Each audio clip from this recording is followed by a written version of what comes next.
Hello साथीहरु नमस्कार। यहाँहरु सबैलाई मेरो यस युट्युब च्यानलमा स्वागत छ। आजको यस भिडियोमा म यहाँहरुलाई एक्सेलमा सम इफ र सम इफ्स फंक्सनको प्रयोग गरेर देखाउने छु। सबैभन्दा पहिला त सम इफ र सम इफ्स फंक्सन कस्तो केसेसमा हामीले युज गर्ने गर्दछौं।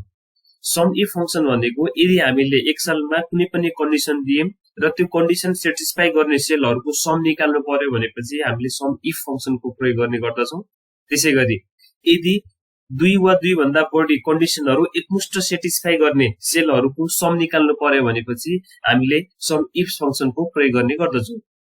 सम इफ र सम इफ्स फंक्सनमा युज गर्ने टर्महरु भनेको एउटा रेन्ज, एउटा क्राइटेरिया र अर्को छ सम रेन्ज। रेन्ज र क्राइटेरिया भनेको हामीले कुनै पनि कन्डिसनहरु खोज्नु पर्ने रेन्जलाई हामीले रेन्ज भन्ने गर्दछौं। त्यसैगरी क्राइटेरिया भनेको हामीले दिने कन्डिसन हो र त्यसपछि आउँछ सम रेन्ज। सम रेन्ज भनेको जुन रेन्जबाट हामीले सेलहरुलाई एक्चुअलमा एड गर्नुपर्ने सम निकाल्नु पर्ने हुन्छ त्यो रेन्जलाई हामीले समको रेन्ज भन्ने गर्दछौं। त्यसपछि आउँछ यसको सिन्ट्याक्स।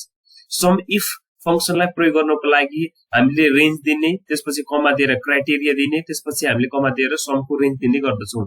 त्यसैगरी सम इफ्समा पनि सम रेन्ज सम इफ्समा पनि हुन्छ र क्राइटेरिया भनेको हामीले दुई वा दुई भन्दा बढी क्राइटेरियाहरु हामीले दिन सक्छौं। जस्तोको लागि यसमा क्राइटेरियाको पहिला रेन्ज दिने, त्यसपछि क्राइटेरिया दिने पहिलो नम्बरमा, त्यसपछि सेकेन्डमा फेरि क्राइटेरियाको रेन्ज दिने, त्यसपछि फेरि क्राइटेरिया दिने। यस्तै गरेर हामीले कुनै पनि नम्बरको हामीले क्राइटेरियाहरु दिन सक्छौं। यसपछि आउँछ यसको एउटा एक्जाम्पल। यो एक्जाम्पलमा मैले एउटा भ्याट रिकन्सिलिएसन गरेर दिएको छु मैले, र कतिपय यसमा भएको ट्रान्ज्याक्सनहरु रिकन्साइल भएको छ भने कतिपय ट्रान्ज्याक्सनहरु रिकन्साइल भएको छैन, र यो भ्याट रिकन्सिलिएसनहरुबाट म डिफरेन्ट कन्डिसनहरु लगाएर सम गरेर देखाउने छु।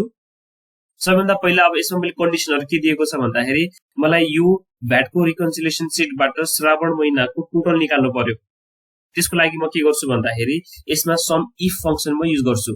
सम इफ किन भन्दाखेरि मसँग यसमा एउटा मात्रै कन्डिसन छ। के कन्डिसन छ भन्दाखेरि श्रावणको महिना मैले खोज्नु पर्यो र त्यसको अमाउन्टको सम पनि निकाल्नु पर्यो। त्यही भएर मैले सम इफ मात्र युज गर्छु यसमा। सम इफ टाइप गर्ने, त्यसपछि ट्याब दिने, ट्याब दिइसकेपछि रेन्ज। रेन्ज भनेको मलाई श्रावण कुन ठाउँबाट खोज्नु पर्यो त्यो रेन्जलाई चाहिँ नि मैले पुरै रेन्ज दिए मैले यसमा टोटल मैले सुरुदेखि लास्टसम्म दिए है। त्यसपछि आउँछ क्राइटेरिया। क्राइटेरिया भनेको यहाँबाट के खोज्नु पर्यो, श्रावण खोज्नु पर्यो। SHRAWAN श्रावण खोजे मैले हैन। अनि एउटा टेक्स्ट दिँदाखेरि जहिले पनि डबल इन्भर्टेड कमा भित्र दिनुपर्छ भनेर मैले अघिल्लो भिडियोहरुमा पनि यहाँलाई जानकारी गराइसकेको छु। त्यसपछि कमा, त्यसपछि आउँछ समको रेन्ज। अब यो श्रावणको महिना त यहाँबाट खोज्यो र अब यो श्रावणको महिनाको सम कुन कलमबाट जोड्नु पर्ने हो त्यो रेन्जलाई चाहिँ मैले यहाँ दिनु पर्यो। त्यही भएर यसमा अमाउन्ट वाला कलम सबैलाई मैले के गरे, यसमा समको रेन्ज भनेर दिए। त्यसपछि ब्र्याकेट क्लोज गरे, इन्टर गरे। यति गरिसकेपछि अब एक्सेलले हामीलाई के गरेर दिन्छ भन्दाखेरि श्रावण महिनाको टोटल अमाउन्टको सम क्याल्कुलेसन गरेर दिन्छ र यसको मैले फर्मुला पनि मैले साइडमा पनि राखिदिएको छ। सम इफ, त्यसपछि यो रेन्ज दिए मैले C9 देखि C18 सम्मको भयो।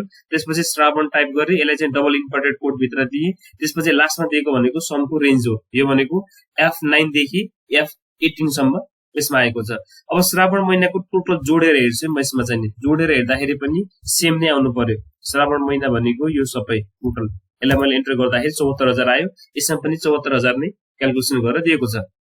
यसपछि आउँछ अब भाद्र महिनाको मात्रै मलाई टोटल चाहियो। यसको लागि पनि म के गर्छु, सम इफ। यसमा पनि एउटा मात्रै कन्डिसन छ। कन्डिसन के छ भन्दाखेरि यो मन्थको कलमबाट भाद्र सर्च गर्ने र भाद्रको टोटल अमाउन्ट कलमबाट चाहिँ सम गरेर दिनु पर्यो। त्यही भएर अब यसमा पनि रेन्ज भनेको सेम नै आउने भयो।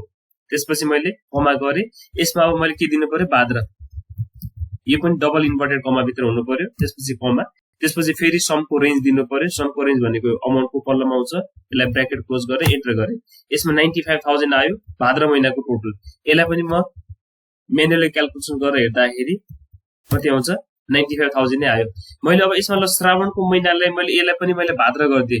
भाद्र गर्दाखेरि हाम्रो चाहिँ चेन्ज भएर आयो। अब श्रावणको महिनाको 49,000 मात्र है, भाद्रको महिनामा फेरि 1,20,000 थपेर आएको छ।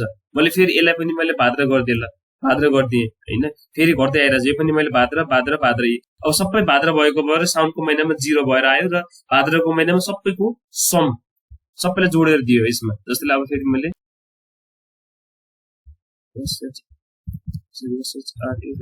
SHRAWAN अहिले यसमा फेरि सेम नै गरिदिए। अब यसमा हामीले यो जुन मन्थवाला कलममा जता पनि श्रावण लेखे पनि हुन्छ, जता पनि भाद्र लेख्दा पनि हुन्छ, यसले सबैलाई सर्च गरेर यसको ठ्याक्कै करस्पोन्डिङ अमाउन्टलाई चाहिँ जोडेर यसको भ्यालु हामीले क्याल्कुलेसन गरेर दिन्छ। त्यसपछि अब फेरि अब अर्को मलाई के चाहियो भन्दाखेरि यो अमाउन्टबाट 10,000 भन्दा माथिको अमाउन्टको सम चाहियो मलाई। यसमा पनि एउटा मात्रै कन्डिसन छ कि 10,000 भन्दा बढीको सर्च गर्नु पर्यो। सम इफ टाइप गरेर मैले ट्याब दिएँ। ट्याब दिइसकेपछि सबभन्दा पहिला त यो 10,000 भन्दा माथिको अमाउन्ट सर्च गर्नु पर्यो। त्यही भएर मैले के गरेँ यसमा यो रेन्ज दिएँ मैले, त्यसपछि कमा गरेँ। अब क्राइटेरिया दिनु पर्यो। क्राइटेरिया भनेको डबल इन्भर्टेड कमा भित्र गएर ग्रेटर देन 10,000 यति टाइप गर्दै पुग्छ हामीले। फेरि कमा गरेँ। यसपछि आउँछ यसको समको रेन्ज। समको रेन्ज पनि यसै अमाउन्ट कलमबाट नै यसले सम गरेर दिनु पर्यो। यसलाई मैले ब्र्याकेट क्लोज गरेर इन्टर गरेँ। यसले कति निकालेर दियो? 1,37,000 निकालेर दियो है। कति 10,000 भन्दा बढीको सम हो यो भनेको होइन त। 15,000 भनेको पनि 10,000 भन्दा बढी नै भयो। 25,000 पनि भयो। त्यसपछि आयो 18,000 पनि भयो। त्यसपछि 19,000 भयो। त्यसपछि फेरि 23,000 भयो। त्यसपछि फेरि 37,000 भयो होइन। यो गर्दा 1,37,000। यसमा पनि 1,37,000 नै क्याल्कुलेसन गरेर दिएको छ। त्यसपछि ठ्याक्कै 10,000 को सम हामीसँग यसमा 10,000 दुईवटा छ, एउटा यो 10,000 छ, एउटा 10,000 छ भनेपछि यसमा 20,000 को अमाउन्ट क्याल्कुलेसन गरिदिनु पर्ने हुन्छ। त्यही भएर यसमा मैले के गर्छु सम इफ गरे ट्याब दिए र यसलाई खोज्नु पर्यो कहाँबाट? 10,000 बराबरको अमाउन्ट पहिला कहाँबाट खोज्नु पर्यो भन्दाखेरि यो वाला अमाउन्ट वाला कलमबाट। त्यसपछि यसलाई डबल इन्भर्टेड कमा भित्र गरे र equals to 10,000 double inverted comma close. समको रेन्ज सम पनि यो अमाउन्ट वाला कलम भित्रबाट नै सम गर्नु पर्यो। यसलाई ब्र्याकेट क्लोज गर्दै एन्ड इजिकल्स टु इन्टर गर्दाखेरि हाम्रो कति आयो? 20,000 क्याल्कुलेसन गरेर दियो। 10,000 भनेको हाम्रो एउटा यो श्रावणको महिनाको हो, फेरि अर्को 10,000 छ भाद्रको महिनाको, गर्दाखेरि टोटल 20,000 क्याल्कुलेसन गरेर दियो। अब आउँछ 10,000 भन्दा कमको भ्यालुहरूलाई हामीले एड गर्नु पर्यो। सम इफ ट्याब गरे 10,000 भन्दा कम कहाँबाट खोज्ने? अमाउन्ट वाला कलमबाट खोज्ने कमा। त्यसपछि यसलाई हामीले के गर्ने? लेस देन 10,000 सरी डबल इन्भर्टेड कमा भित्र दिनुपर्ने हुन्छ। Less than 10,000 double inverted comma close comma. त्यसपछि अब समको रेन्ज यो सबैले मैले एड गरिदिएँ। सरी यो समको रेन्ज दिएँ मैले भनेपछि 12,000। 10,000 भन्दा कमको एउटा यो 6,000 छ, एउटा यो 6,000 छ, 6 दिने 12,000 भयो। अब आउँछ ग्रेटर देन और इक्वल्स टु 10,000 चाहियो मलाई। त्यसको लागि म के गर्छु? सम इफ ट्याब फेरि यो अमाउन्ट वाला कलमबाट सिलेक्ट गरे रेन्जलाई कमा। त्यसपछि क्राइटेरिया भनेको डबल इन्भर्टेड कमा भित्र greater than equals to 10,000 double inverted comma close comma. त्यसपछि आउँछ यसमा समको रेन्ज दिनुपर्ने हुन्छ। समको रेन्ज दिँदाखेरि यो यसमा पनि ग्रेटर देन और इक्वल्स टु 10,000 भनेपछि ग्रेटर देन 10,000 को टोटल भनेको 1,37,000 थियो र इजिकल्स टु 10,000 को भनेको 20,000 भनेपछि 1,37,000 प्लस 20,000 गर्दाखेरि 1,57,000। यो पनि कन्डिसन हाम्रो सेटिस्फाई भएको छ। अब लेस देन इक्वल्स टु 10,000 चाहियो हामीलाई। सम इफ ट्याब रेन्ज भनेको यो अमाउन्ट वाला कलम भयो कमा। यसबाट हामीले के खोज्नु पर्यो? लेस देन इक्वल्स टु 10,000 कमा र यसको समको रेन्ज भनेको पनि यो अमाउन्ट वाला कलम नै बन्न गयो। यो भयो हैन। लेस देन 10,000 12,000 थियो, इजिकल्स टु 10,000 20,000 थियो। 20 प्लस 12 गर्दाखेरि 25,000 आयो। यो पनि कन्डिसन सेटिस्फाई भएको छ। यो अहिलेसम्म हामीले क्याल्कुलेसन गरेको सबैमा एउटा मात्रै कन्डिसन थियो, या त एउटा श्रावणको महिना या त भाद्रको महिना खोज्नु पर्ने थियो। हरेकमा एउटा एउटा मात्रै कन्डिसन हामीले यसमा सेटिस्फाई गर्नुपर्ने भएको थियो। र अब हाम्रो के आउँछ भन्दाखेरि अब यसमा चाहिँ जुन लास्टको दुईवटा कन्डिसन सेटिस्फाई गर्ने गरी मैले यसमा कन्डिसनहरू दिएको छ। एउटा के भन्छ भन्दाखेरि श्रावणको महिना आउनु पर्यो र रिमार्क्स कलममा रिकन्साइल पनि आउनु पर्यो। यो दुईटै कन्डिसन सेटिस्फाई गरेको अमाउन्टहरूको चाहिँ सम चाहियो मलाई। त्यही भएर यसमा के गर्छु? इजिकल्स टु सम इफमा एउटा एस पनि लगाएँ मैले। सम इफ्स भयो। त्यसपछि ट्याब गरेँ मैले। त्यसपछि अब समको रेन्ज भनेको के आयो? यो अमाउन्टहरूको कलम भयो, अमाउन्ट वाला कलम हो। त्यसपछि कमा। त्यसपछि क्राइटेरिया रेन्ज 1 पहिलो क्राइटेरिया कहाँबाट खोज्ने त भन्ने कुरा दिनु पर्यो। हामीले पहिलो क्राइटेरिया मन्थ वाला कलमबाट खोज्नु पर्यो कमा। यहाँबाट के खोज्नु पर्यो? डबल इन्भर्टेड कमा भित्र श्रावण खोज्नु पर्यो भनेपछि पहिलो कुरा यसले खोजेर दिन्छ। अब यसबाट मन्थवाला कलमबाट श्रावण खोज्यो यसले है। त्यसपछि फेरि मैले कमा गरेँ। कमा गरिसकेपछि फेरि क्राइटेरिया रेन्ज 2 अब सेकेन्ड क्राइटेरिया हाम्रो रिमार्क्स कलमबाट यो वाला भयो। यसबाट के खोज्नु पर्यो? रिकन्साइल खोज्नु पर्यो। रिकन्साइल यो भयो हैन। यसमा अझ हामीले क्राइटेरिया 3 गर्दै अझ जति पनि हामीले कन्डिसनहरु यसमा दिन सकिन्छ हैन। हामीले चाहिएको भनेको यो दुईटा मात्रै कन्डिसन थियो। एउटा मन्थ वाला कलमबाट श्रावण खोज्ने र अर्को छ रिमार्क्स वाला कलमबाट रिकन्साइल खोज्ने र यो दुईटालाई ठ्याक्क जुन जुन यो रोहरुमा यसले सेटिस्फाई गरेको छ त्यो रोहरुको अमाउन्टको सम निकाल्नु पर्ने छ हामीले है। त्यही भएर मैले ब्र्याकेट क्लोज गरेर एन्टर गरे। अब यसले के गर्यो श्रावणको महिना पनि खोज्यो रिकन्साइल पनि खोज्यो, दुईटै भेटेको अमाउन्टहरुको सम निकाल्यो। जस्तोको लागि अब यसलाई हामीले कसरी हेर्न सक्छौं श्रावणको महिनाको रिकन्साइल भनेको 15000 छ, फेरि एउटा 10000 छ र अर्को छ 6000 छ, यतिको चाहिँ रिकन्साइल छ भनेपछि हाम्रो कति आइपुग्यो 31000। यसले पनि 31000 नै निकालेर दिएको छ। ल मानौ कि जुन यो नट रिकन्साइल छ यसलाई मैले रिकन्साइल गरिदिए 25000 यसले एड गर्यो हैन। यसमा मैले फेरि पनि 25000 एड गरे भनेपछि ठ्याक्कै म्याच गर्नु पर्यो यसमा। हेर्नुस् है यो 56000 आयो हैन। यो पनि सेम नै आएको छ, श्रावण नै राखे अहिलेलाई मैले। यसलाई पनि मैले नट रिकन्साइल नै राखिदिए अहिलेलाई। अब मैले फेरि एउटा अर्को कन्डिसन के लगाएको छ भन्दाखेरि भाद्र महिनाको नट रिकन्साइल खोज्नु पर्यो।